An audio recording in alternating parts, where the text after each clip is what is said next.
The first thing that struck Sarah about the village was the silence. It wasn't peaceful. It was a thick, heavy blanket smothering the usual sounds of life.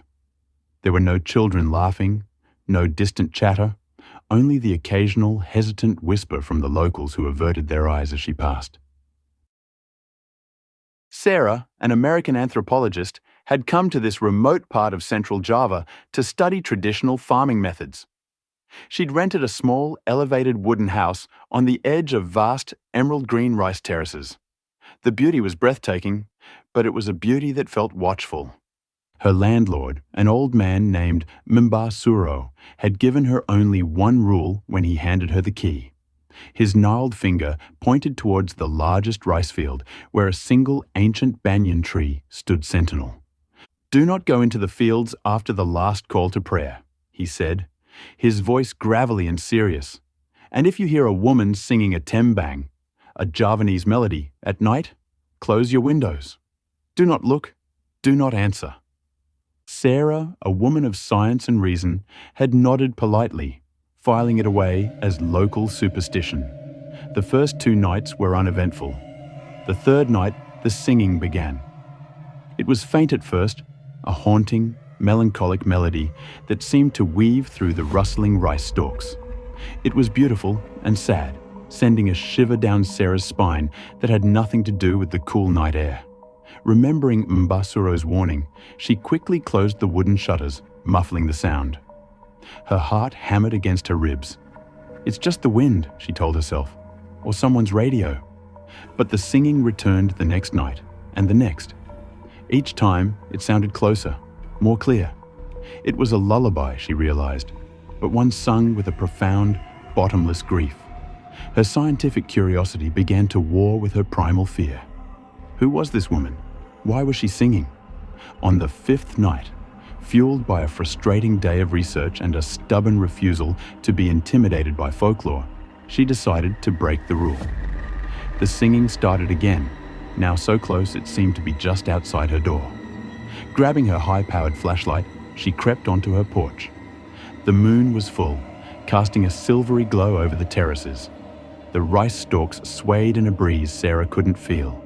And there, standing knee-deep in the water under the banyan tree, was a figure.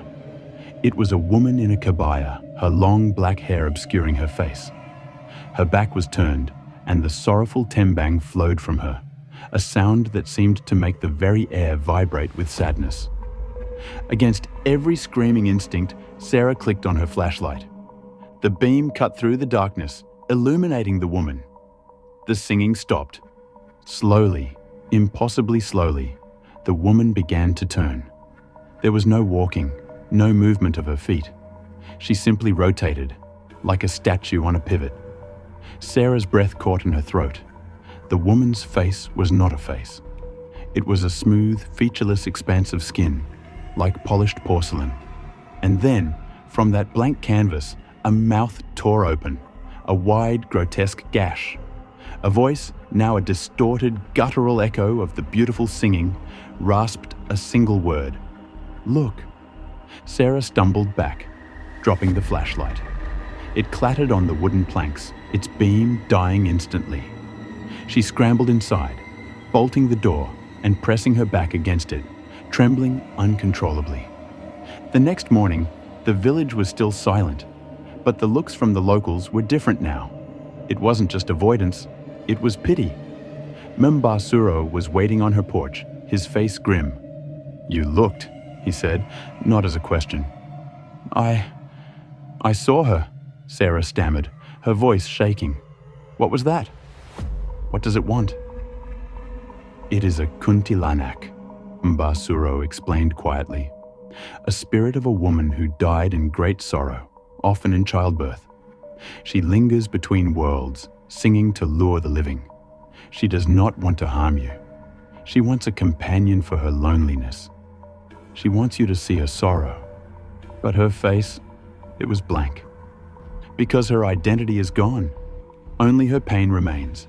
And now," he looked at her with deep, sad eyes, "she has seen you. You have acknowledged her. She will not leave." That night, The singing didn't come from the fields. It came from the roof. A soft, dripping sound accompanied it, like water. But when Sarah shakily looked at her floor, she saw dark, muddy footprints leading from the window to her bedroom door. The smell of damp earth and plumeria, a scent she now associated with death, filled the house. She packed her bags at dawn, her hands trembling so badly she could barely zip her suitcase. She didn't care about her research anymore. She just wanted to escape. As her car sped away from the village, she watched it recede in her rearview mirror. For a moment, she allowed herself to feel a sliver of relief. Then, her eyes met another pair of eyes in the mirror. Reflected in the glass, sitting in the back seat of her car, was the woman. The featureless face was tilted, and the grotesque mouth stretched into a silent, terrible smile. The radio in the car crackled to life, static hissing, and from it emerged the faint, haunting beginning of the tembang. Sarah screamed, but the sound was swallowed by the singing. The car swerved, but she already knew. There was no escape. You can't outrun an echo. You can only wait for it to fade. But some echoes, especially those born from centuries of sorrow, never do.